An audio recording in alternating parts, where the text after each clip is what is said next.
გელათის მონასტერთან ტურისტული ინფრასტრუქტურა მოეწყობა. პროექტის ფარგლებში აშენდება საინფორმაციო ცენტრი, კაფეტერია, საპირფარეშო სუვენირების მაღაზია და მოეწყობა ავტოსადგომი.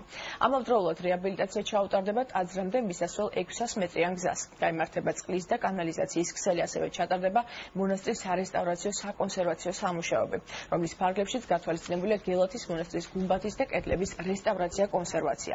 პროექტი საქართველოს რეგიონული განვითარების და ინფრასტრუქტურის სამინისტროს და მუნიციპალური განვითარების ფონდის დაკვეთით მსოფლიო ბანკის და საქართველოს მთავრობის ფინანსური მხარდაჭერით ხორციელდება.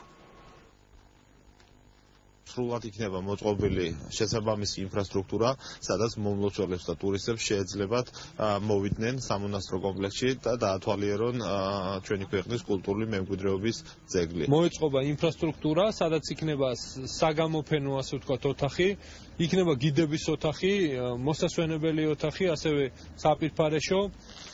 რეაბილიტირდება 600 მეტრიანი მისასვლელი გზა მონასტერთან, ასევე ხორციელდება მონასტრის კონსერვაციის პროექტი, რაც გულისხმობს გუმბათის რესტავრაცია, კონსერვაციას.